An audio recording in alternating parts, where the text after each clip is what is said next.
Da-da-da! Parts from Japan.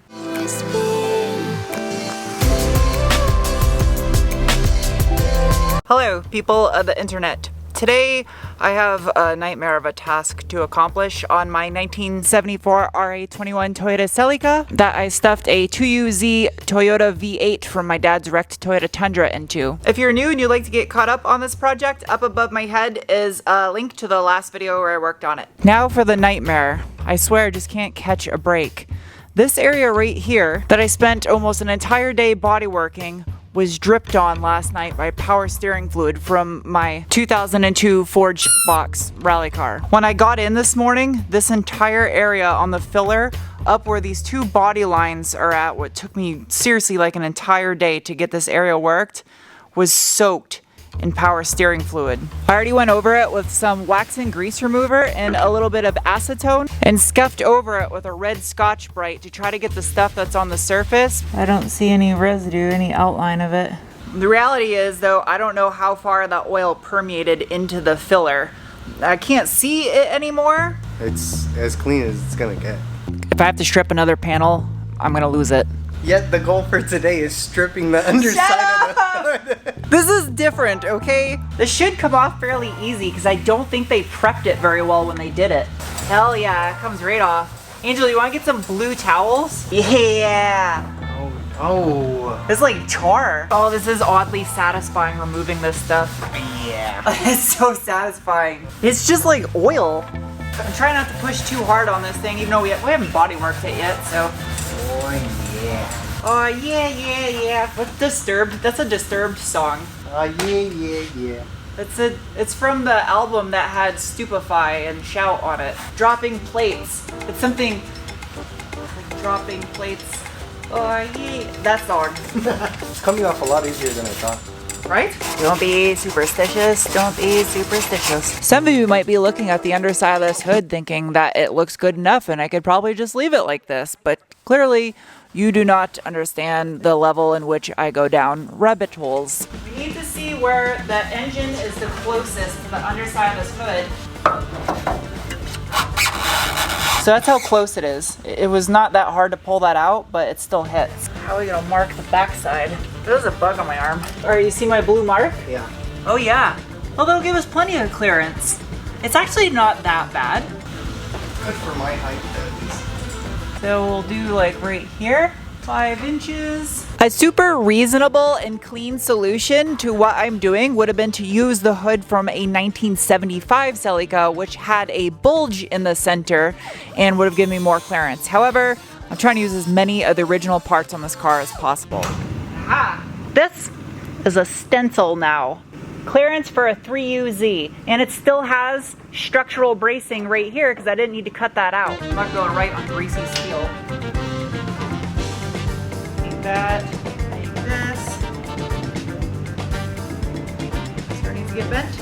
I'm still wearing my assless chap. Well, I guess all chaps are assless. I'm still wearing my correct ass chaps. Fit before? Does it fit even more now? Oh, we got plenty of clearance. How are we looking, Sir Food Cake? You can see right there. We're good. Oh yeah, there's over an inch of clearance.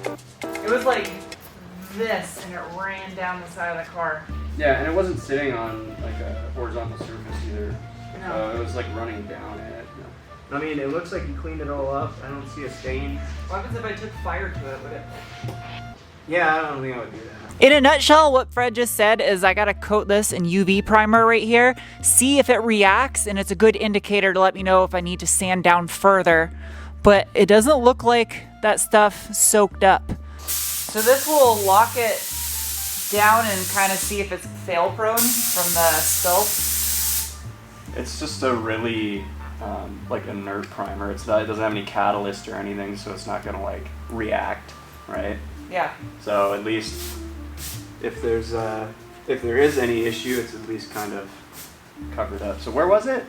Oh, it's like transparent. Yeah. Weird. That's such a cute little paint gun too. So that stuff only dries with UV, like a UV light is the only way it dries? Yep.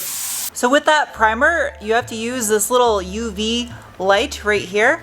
it cures it. It's kind of the same process as when you get your nails done. I doubt very many of you watching this do, but for those of you that do, then you know. And you gotta wear the blue blocker shades because these look like the pit viper shades that people wear when they eat. So what do I just hold the light at it? Yeah, you literally just move it around a little bit. But don't stare at it? Yeah, don't stare at it. This is kind of neat because I can actually look at my body work with this primer on there. I can see what it's gonna look like. Worst case, you can also put it out in the sun for a couple minutes just to be sure. After about 5 minutes, it's already dry to the touch. And from what I can tell, it does not look like it reacted anywhere. I think I am safe. I don't think that oil got deep enough.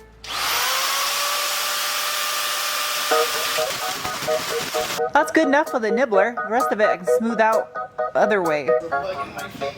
I think that'll work nice though once it's bent.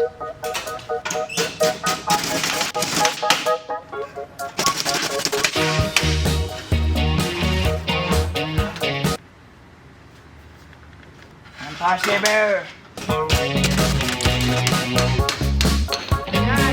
I think it's best to have a little bit of tension on this thing when it goes in because that structural brace probably had tension to begin with when I removed that material. Scuba Steve over here. Does it fit? Ooh, that's nice. That's nice. Mark, we're gonna trim. The beauty of MIG welding is it doesn't really matter what the edges of this piece look like. It's all gonna get melted together anyway. But what does matter is that it actually fits in there and doesn't have too much tension and cause it to bow or buckle or do anything weird. The real question is, how much did I screw up the other side of the hood by doing all this work? Looks fine. Yeah, I don't think you did anything. Looks okay. Not that you could really tell on camera, but I think that's gonna work. A couple tacks and some seam sealer. Smooth that right out. The corrosion on the underside of this hood really wasn't that bad. I was able to get 99% of it out just with the wire wheel and some sanding. So going over it with this phosphoric acid will turn the iron oxide into iron phosphate, which I can't really elaborate on any further, but I'm sure there's a Nile Red video on it if you're wondering chemistry stuff. Day number 2. Young Charlie is here, and as well as a boba cake. My white ass leg. What flavor boba donut do you have there? It's a boba donut. Shout out to our local boba place down the street. It's delicious. I'm not nearly as good of a welder as Charlie is. And the tricky part about this location is if you get it too hot, it could potentially cause some warpage. Primer on here. The whole thing's getting painted anyway. The fisheye lens makes your head look huge. The cut isn't totally perfect. I tried my best, but... I'm gonna go like B and 3/4. Welding in the hole! Tap it in.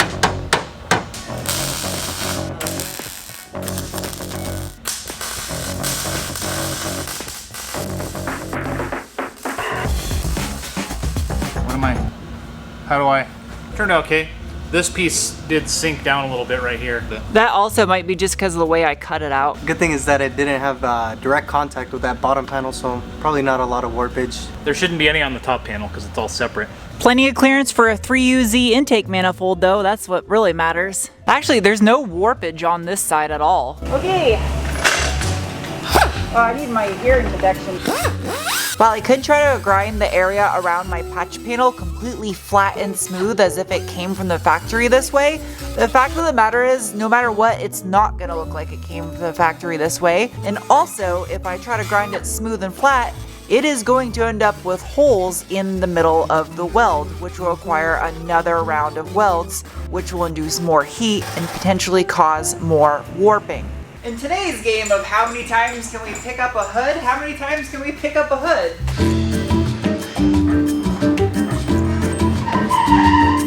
The last video, I said I had some parts from Japan. Da-da-da! Parts from Japan. Shout out to Etsu Ryu. It's an online store that specializes in older Japanese cars as well as some modern ones too. They are located in Japan. And thanks to them, I was able to score a set of literally unobtainium parts. These are genuine OEM Toyota. Straight fire right there. Look how good condition these are. So these are not repops. These are genuine Toyota mirrors. You can tell because this is actually metal right here.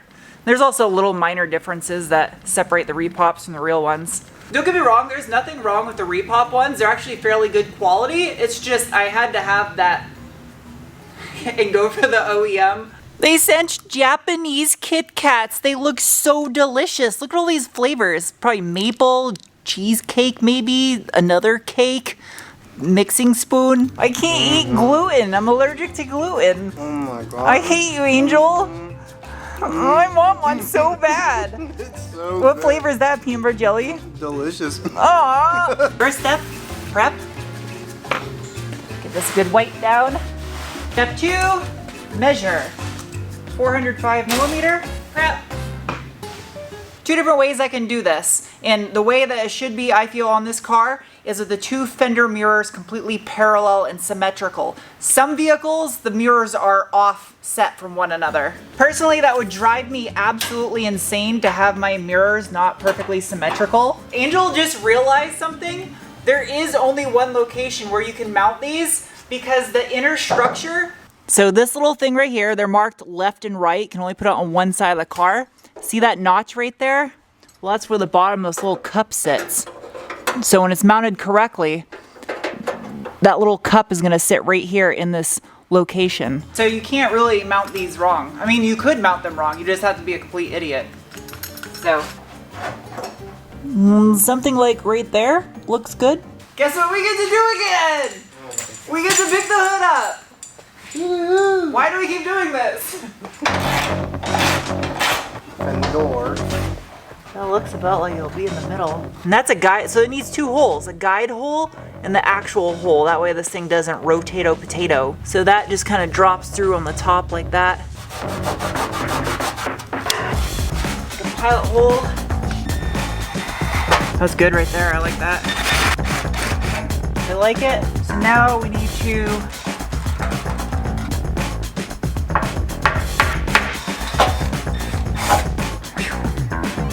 This is nerve-wracking. I'm gonna need a bigger stepper bit, but it's like popping bobas. The back needs to get a little bit bigger.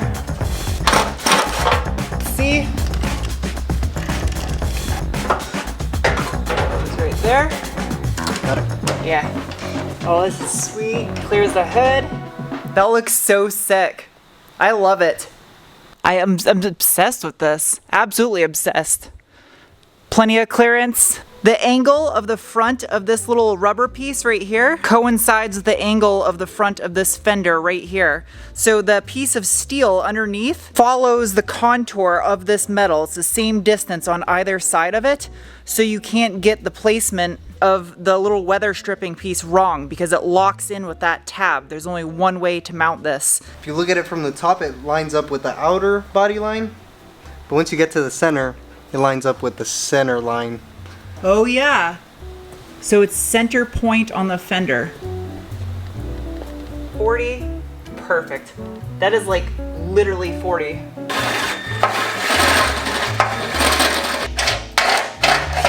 Just flush.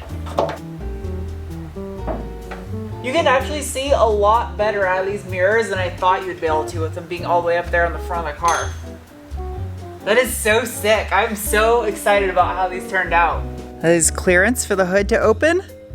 Obviously, because these are factory parts. Perfectly symmetrical, literally to the millimeter. It actually makes it more muscular looking. Yeah, I've never seen fender mirrors in person, but it looks so much better. With that said, now that the fabrication's done on the hood, the fenders, all of the bodywork can be accomplished because those things are now taken care of. And the situation in the back, I will test in the next video. I think I'm gonna be okay though. I think crisis averted. So thank you guys for watching and I'll see you soon with another video. Bye.